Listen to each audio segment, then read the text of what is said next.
السلام عليكم ورحمة الله وبركاته. سؤال هذا مع مين شرفت بدن. waxaan rabaa inaad ila socodsiin macadka Beesha Academy munaasabada ciida darteed uu sameeyay mar kale iyo qiimo dhimis ku saabsan koorsada baabar barashada. Halkan sidaad uga jeedaanin boqolkiiba 30 soo idsel 30% boqolkiiba 30 ayaa la soo jibiyay am function course koorsada function weeye. Dhimaha caadi ahaan waxa 250 laakiin hadda 175 ayaad ku helaysaa waana dhowr maalmood ay socon doontaa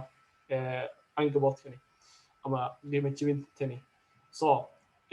laba qaab ayaad marka ku iibsan kartaa koorsadan haddii aad rabtid inaad ka qayb qaadatid. qaybta koowaad waa inaad website-ka ka iibsatid inaad halkan hadda joogno ffm.bashacademy.com inaad ka iibsatid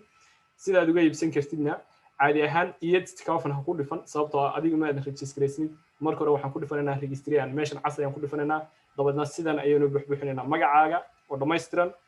emailkaaga passwordka laba jeer ku celisid intaas baad gelinaysaa dabadna halkan ayaad ku dhifanaysaa. So marka hore ayna kaufan ma oranayno way in kama iibinayo oo ma uusan haysto magaceena emailkani macluumaadkaas saad darteed marka hore wanaad tiyaadi registriyaan dabadna wana macluumaadkaaga halka ku buuxbuuxisid koodkan adiga lagagama baahna xayir koodkan waxa loogu talagalay arday hore isu diiwaan geliyo mana wali iibsaday ayaa loogu talagalay laba qaab ayuuna ardaygu iibsan karaa inuu website-ka course-ka ka iibsado iyo inuu anaga si toos ah noola soo xiriiro by telephone oo anagu u furno marka ardaygan anagu u furno ayaa koodkan looga baahan yahay inuu geliyo markuu is register gareeyo laakiin adiga lagagama baahna adigu inta marka geliso koodka waa ka boodaysaa dabadna waxa leedahay yes registriyaan halkan baa ku soo dhifanaysaa halkan marka ku soo dhifatid hadda ayuu ka yeelayaa yes kaufan hadda ayaa waxa ku dhifanaynaa marka kaufan wax kale inoo ma soo saarin wuxuu yiri kaufan marka kaufan ayaan ku dhifanaynaa hadda lacagta ayuu inoo soo dhigay wuxuu yiri waa 175 koorsadaas hadda weydin soo sheegay caadi ahaan waa 250 laakiin 130 ayaa la soo jibiyay dhowr maalmood ay fursadani socon doontaa marka waxaan leenahay yes kaufan maadaama aan qiimaha aragnay wuxuu inoo soo saaray passwordkii iyo emailkan isku diiwaan gelinay waxaan leenahay aan login waan gelinay passwordkii iyo emailkii then halkan ayuu wuxuu ku weydiistay rechnungs address eingeben maxaa laga wadaa rechnung address eingeben maadaama aad course-kan iibsanaysid waxaa khasab nagu inaan rechnung samayno inaan xisaab yani rasiid inaan samayno oo adigana emailka kugu soo dirno annagana aanu haysano saas darteed waxaan u baahanahay magacaaga iyo macluumaadkaaga si aan ugu qorno rechnunka haddii kaleeto ma qori karno saas darteed waxaan leenahay halkan ayaynu gelinaynaa macluumaadka oo dhan halkan ayaynu macluumaadkaaga si sax ah u gelin for example postulate saalkaygu waxa weeye aniga 80 ka soo qaad 337 magaaladeedu waa Munich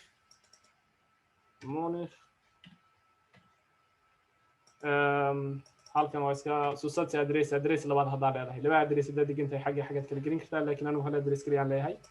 halkan ayaan imaanayaa dadna waxa leeyahay Germany ayaan ku qoray aydan halkan waxa laga rabaa marka addresskayga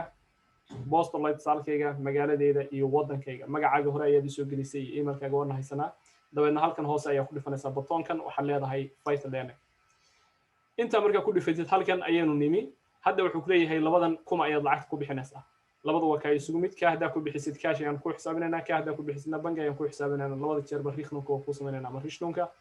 soo haddii aad kan marka ku dhifatid waa Somali share transfer wax looga jeedaa xawaalad weeye markaas markaan buttonka ku dhifano ayayna tusayaa meesha lacag ku dirana laakiin hadda kuma dhifanayo haddaan bangiga rabana kanaan ku dhifanaya dabadna wuxuu tusinayaa account-ka lacagta lagu dirayo ka bacdina lacagta ayaan ku diraya lacagta marka aad dirtid waxaan ka rabnaa inaad nala soo wadaagtid WhatsApp-ka nagula soo wadaagtid haddii aad for example xawaalada oo kale isticmaashid inaad WhatsApp-ka nagula soo wadaagtid mar labaad inaad lacagtaas dirtay si aan course-ka kuugu furno inaad nala soo wadaagtid so marka hore ka taxadir intaadan labada midka dooranaysid hadda kan dooratid way adagtahay kan inuu ka aqbalo musanina ku noqotid marka mid dooro midka aad dooratid lacagta ku bixi